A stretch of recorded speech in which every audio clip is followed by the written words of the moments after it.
C'est Midi reçoit aujourd'hui un jeune homme à la fois libre d'esprit et rebelle. Mika Jones est un peintre franco-ivoirien d'une trentaine d'années, cadet d'une fratrie de 3 enfants.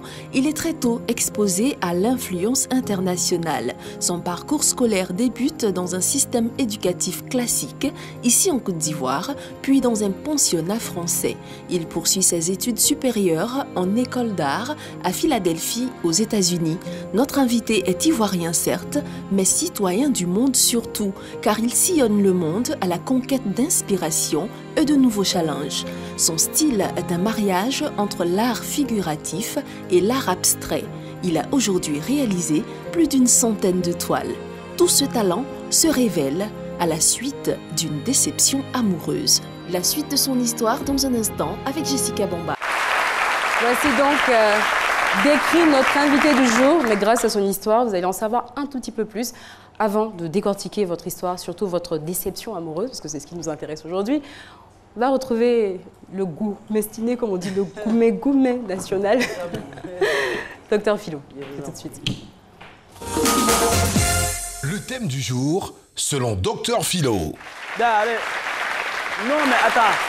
Excusez-moi, mais quand vous parlez, vous dites le goût mestiné ou tout ça, là, docteur. Non, mais ça, c'est un rôle que je joue. Hein. Vous êtes sûr? Sinon, en réalité. Non. Ça, c'est comédie qui est là. Ça, on ne cite pas les contemporains dans cette émission. Non, je vous jure, ça, c'est théâtre. Moi, je n'ai jamais eu de gourmet. Non, moi, je donne. Moi, je donne. Distributeur automatique. Non. Je donne. Puis ça fait mal quand tu donnes à la go comme ça, là. C'est un petit clin d'œil, quoi. Alors, mais je vais dire qu'au-delà de tout cela, c'est toute une philosophie au fait. La vie, vous dites, la déception amoureuse a réveillé en vous votre vraie passion. Chacun de nous, philosophiquement parlant, a un talent enfoui en lui au fait. Voilà, il faut un déclic. En toute chose, même les grandes joies, pas forcément les déceptions. Même quand il y a souvent les grandes joies, souvent tu es à l'école comme ça, là, tu composes un devoir, quoi. Putain, mais c'est que tu n'as rien fait, tu t'attends à un 2, puis on t'appelle. Jessica Bamba, 19, ça déclenche quelque chose. Oui, ça déclare automatiquement, c'est une note qu'on t'a attribuée, tu ne t'attendais pas à cette note, automatiquement ta passion, c'est d'être notaire. C'est clair, c'est toute une philosophie. Vous fouillez en même temps, votre travail, c'est d'être notaire. C'est clair. Regardez, chacun de nous a un talent. Vous laissez ça là. Même les journalistes, c'est toute une philosophie, toute la chose. Le journaliste, les journalistes là, c'est des gars qui ont vécu Goumet. Et généralement, quand ça déclenche dans la journée, en pleine journée, vers 14h25, quand le Goumet déclenche, Dieu vous met automatiquement sur la liste des personnes du jour. Vous devenez journaliste. Il y a toute une philosophie. Vous ne pouvez rien comprendre là-dedans. Philo. Vous ne pouvez rien comprendre. Vous ne pouvez rien comprendre là-dedans. Et à vous dire qu'on a tout ce talent-là. C'est les recherches que j'ai fait pour dire cette chronique-là. C'est des recherches que j'ai fait. Et Betika qui est là, vous la connaissez. On dit non, elle pleure, Fakalo.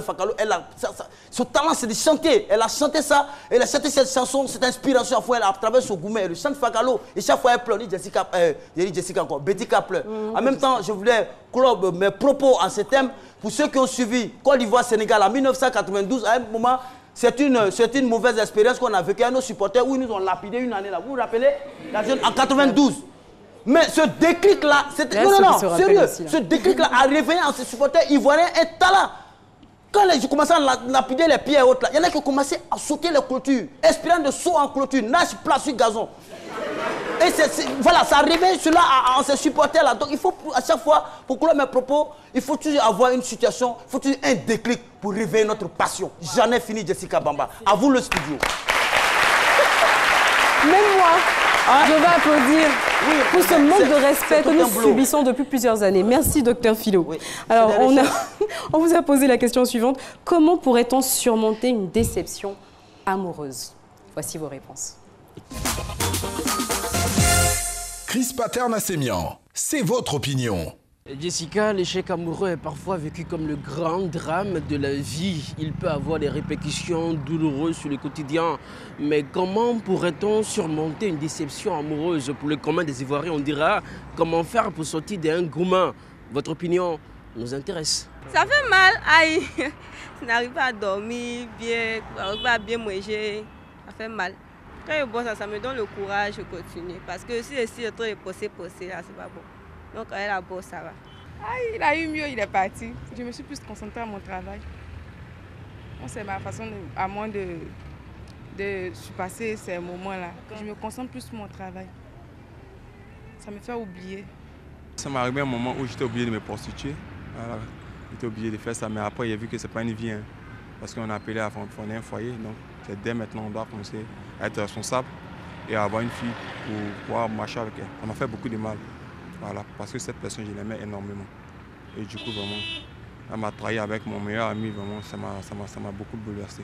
Je vais dire, on n'oublie pas, mais on fait un effort d'avancer. Une fois que tu croises une autre, tu fais l'effort de l'aimer plus que l'autre, celle que tu sais qui t'a blessé. Et donc, du coup, celle qui est là, sa présence t'empêche de penser vraiment à l'autre. Mais quand tu dis non, comme elle m'a fait ça, je ne cherche plus, tu ne dois pas l'oublier. Ah, mon frère, j'ai vécu un gourmet, mais ce n'a pas été facile pour moi. Je ne peux pas te mentir pour ça. Ça n'a pas été facile pour moi. Bon, après, grâce à bon Dieu, j'ai croisé une fille qui n'a pas connu d'homme à part moi. Aujourd'hui, je suis marié avec elle. On a au moins 5 enfants ensemble. Ça m'a fait oublier un peu le gourmet. La déception entretient le quotidien de la vie et quand il s'agit d'une déception amoureuse, il existe des méthodes permettant d'en sortir le plus vite et d'amoindrir la peine qu'on pourra ressentir. Mais chacun y va de sa propre recette. À vous le studio. Chacun sa stratégie pour surmonter la déception amoureuse. C'est tout ce que tout ce que je retiens dans toutes ces émotions, différentes émotions. Alors, notre invité, Mika Jones, je rappelle, vous êtes artiste peintre. Vous avez un style qui est un mariage entre l'art figuratif et l'art abstrait. Vous êtes âgé de 30 ans, vous vivez aux États-Unis depuis 17 ans. Vous avez toujours été un passionné d'art. Vous avez décidé de faire de cette passion un véritable métier après une déception amoureuse qui a bouleversé, on va dire, quelque peu votre vie. Alors moi, je suis curieuse de savoir dans quel type de famille vous avez grandi. Alors, j'ai grandi dans une famille très conservatrice, avec un père et une mère présentes et qui m'encourageaient à suivre le système classique, le système qu'on connaît, éducation. J'étais dans le système français. Et voilà, j'ai grandi dans ce type de famille-là. Famille vraiment très traditionnelle, mère, père et frères et sœurs. D'accord. Et quel type d'enfant vous étiez? Un enfant assez rebelle, j'ai envie de dire. C'est-à-dire?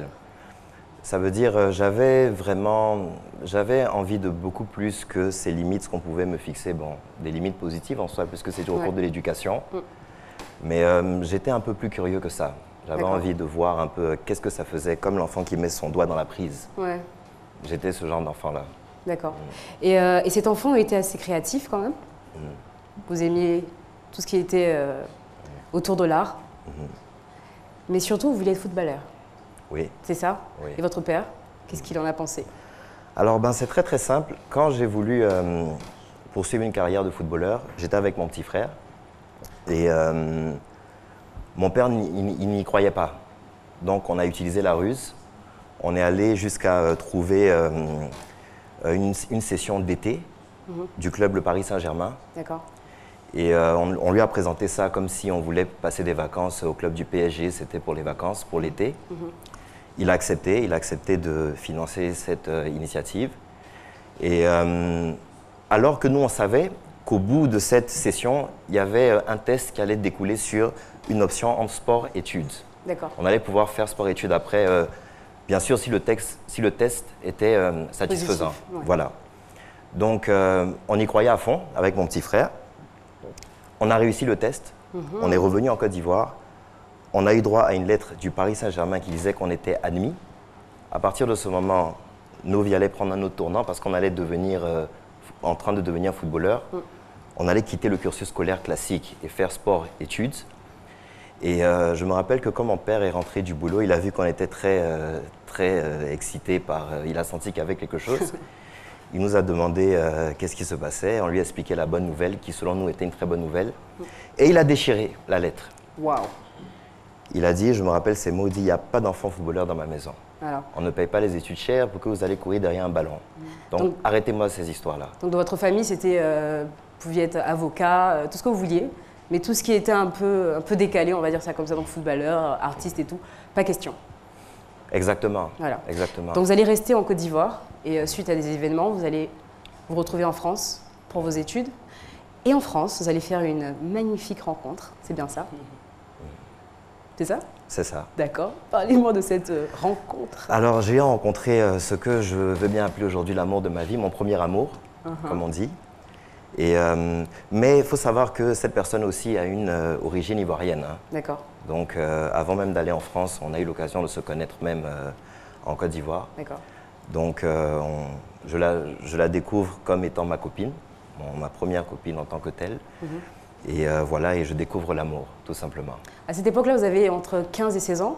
C'est ça. Donc, c'est la passion. On imagine déjà qu'on va finir sa vie avec cette personne-là. Absolument, à 100%. Passionné à quel point? Qu'est-ce que vous faisiez pour faire vivre cet amour? Bah, on passait beaucoup de temps ensemble et il y avait une envie de se surpasser à essayer de découvrir un peu l'autre, ce que l'autre recherche et être en mesure de pouvoir subvenir à ces attentions-là. Et voilà, créer la surprise et keep like the flame coming, you know. Okay. Comment est-ce qu'elle était? Qu'est-ce qui vous a fait craquer chez cette jeune